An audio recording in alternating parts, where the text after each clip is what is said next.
আসসালামু আলাইকুম এভরিওয়ান, আশা করছি সবাই ভালো আছেন। প্রবাসের মাটিতে আমাদের এই বছরের রোজার ঈদটা কেমন কাটালাম এটাই আপনাদের সাথে আজ শেয়ার করব। আলহামদুলিল্লাহ, আমার ছোট ভাই পর্তুগাল থেকে এই বছর আমাদের সাথে ইতালিতে ঈদ করতে পেরেছে। এটাই আমাদের কাছে ঈদের দ্বিগুণ আনন্দ বাড়িয়ে দিয়েছে। ঈদের দিন সকালে কয়েকটা জামাত হয়ে থাকে আমাদের এলাকায়। ঈদের জামাতগুলো খোলা মাঠেই হয়ে থাকে। বাচ্চাদের পাপা আমার ছোট ভাইকে নিয়ে সকাল 9টার জামাত পড়তে চলে গিয়েছিল। গত বছর আমার আম্মুকে নিয়েও আমাদের এলাকায় এখানটায় আম্মুর সাথে অনেক স্মৃতি আছে। যদিও এই বছর বাচ্চাদের নিয়ে আমার জামাতে আসা হয়নি। বাচ্চাদের পাপা আর আমার ছোট ভাই ঈদের নামাজ পড়ে আসতে আসতে এদিকে আমি ঈদের রান্না তৈরিতে ব্যস্ত। হাতে সময় আছে খুবই কম, কারণ ছোট ভাইয়ের পর্তুগালের ফ্লাইট বিকালে, তাই বাসা থেকে দুপুর 3টায় বেরিয়ে পড়তে হবে। পোলাও, মুরগি রোস্ট, গরুর মাংস ভুনা, গরুর মাংসের চপ এসবই ছিল ঈদের মেনুতে। তাছাড়া আগের দিন রাতে দুধ সেমাই আর পায়েস করে ফেলেছিলাম। ঈদের চাঁদ রাতে ডেজার্ট আইটেম গুলো তৈরি করে রাখলে ঈদের দিন সকালে জাস্ট দুপুরের খাবারটা রান্না করলেই হয়ে যায়, মানে কাজগুলো আরো এগিয়ে ফেলা যায়। এই হলো আমার ঈদের সেমাই আর পায়েস। ছোট ভাইকে অবশ্য চাঁদ রাতেই ঈদের সেমাই আর পায়েস সার্ভ করে খেতে দিয়েছিলাম। ঈদের সকালে বাচ্চাদের পাপা আর ছোট ভাই বারে বসে কাফে আর কর্নেট খেয়ে নিয়েছিল।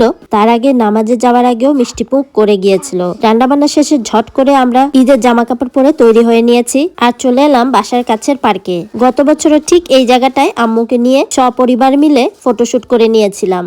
আর এই বছর ছোট ভাইকে নিয়ে এলাম।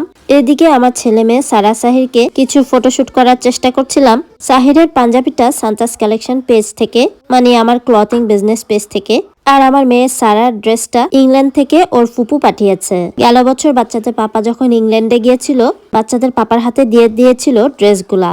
যদিও সাহিরের ফুপুর দেওয়া পাঞ্জাবিটা এবার পরেনি। বাপ ছেলের দুজনের পাঞ্জাবিটাই সান্তাস কালেকশনের পেজ থেকে। এদিকে আমার মেয়েকে কিছু ফটোশুট করানোর জন্য বলছিলাম একটু ঘুরতে। এবার ভাইয়ের সাথে কিছু ফটোশুট করতে চলে এলাম। ঈদের দিনটা বেশ সুন্দর রোদ উঠেছিল, ওয়েদারটা খুব সুন্দর ফকফকে ছিল, তাই আমাদের কারোই শীতের জ্যাকেট পরা লাগেনি। গত বছর যে আম্মুকে নিয়ে এই পার্কে এসেছিলাম আর ফটোশুট করেছিলাম, সেটাই আমার ছোট ভাইকে শেয়ার করছিলাম। এই জায়গার ফটোশুটের সিনারিওটা খুব সুন্দর হয়, তাই সপরিবার মিলে এখানেই ফটোশুট করে নিচ্ছিলাম। আরো কিছুক্ষণ টাইম স্পেন্ড করলাম এখানটায়। বাচ্চারাও কিছুক্ষণ পার্কে খেলাধুলা করে নিল।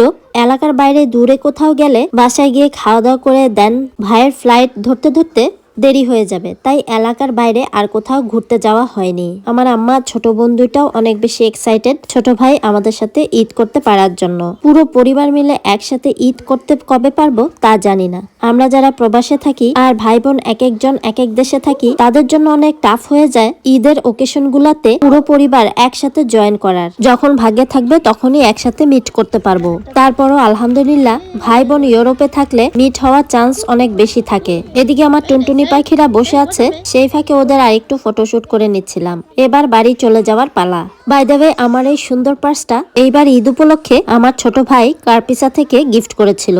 আরো কিছু পারিবারিক ফটোশুট করে বাড়ি চলে এলাম আর টেবিলে ঈদের খাবার সার্ভ করে দিলাম। পরিচিত এক ভাইকে বক্সে ঈদের খাবার দিলাম, আমার ছোট ভাইকেও ঈদের খাবার সার্ভ করে দিলাম। টেবিলে আমার রান্না করা ঈদের খাবারের সাথে ছিল আম্মুর ভালোবাসা, মানে আম্মুর হাতে বানানো আচার, যেটা গত বছর আম্মু নিয়ে এসেছিল। আলহামদুলিল্লাহ ভাইয়ের সাথে তৃপ্তি সহকারে ঈদের খাবার খেলাম। এবার ভাইয়ের চলে যাওয়ার পালা। বিদায় বেলা আসলেই কষ্টের, তবে ভাই যেহেতু পর্তুগালে বা ইউরোপেই থাকে, তাই অনেকটা কাছাকাছি মনে হয়। দেখা হওয়ার সম্ভাবনা সবসময় থাকে। আপনজনকে তো বিদায় দিতেই হবে, তাই বাচ্চাদের পাপাও বেরিয়ে পড়লো ভাইকে টার্মিনাল স্টেশন পর্যন্ত বিদায় দেওয়ার জন্য। দেন বাস ধরে সোজা ফুমিচিনো এয়ারপোর্ট। ঈদ শেষে আবারও শুরু হয়ে যাবে আমাদের কর্মব্যস্ত দিন। আর এইভাবেই প্রবাসে আমাদের এই বছরের ঈদ ছোট ভাইয়ের সাথে ঈদ উদযাপন করলাম। সবার ঈদ কেমন কাটলো অবশ্যই কমেন্টস করে জানাবেন। ভিডিওটা কেমন লাগলো তাও জানাতে ভুলবেন না। সবাই ভালো থাকবেন আর আমার ছোট্ট পরিবারটার জন্য দোয়া করবেন। সাথে আমার ছোট ভাইয়ের জন্য দোয়া করবেন। আমার তরফ থেকে রইল ছোট ভাইয়ের জন্য অনেক অনেক শুভকামনা আর দোয়া। ছোটবেলায় ছোট ভাইকে কোলে পিঠে মানুষ করলেও এখন ছোট ভাইটা অনেক বড় হয়ে গেছে, অনেক দায়িত্ব নিতে শিখেছে আলহামদুলিল্লাহ। শেষ বেলায় ছোট ভাইয়ের স্মৃতিটা রেখে দিলাম। বড় হয়ে গেলে আমরা কেউ আর চোখের জল দেখতে বা বুঝতে দেই না। হ্যাঁ, আর এটাই বাস্তবতা। ভালো থাকুক পৃথিবীর সকল ছোট ভাই বা বোনরা। সকলেই ভালো থাকবেন। আজ এই পর্যন্তই। আল্লাহ হাফেজ। আসসালামু আলাইকুম। Thanks for watching.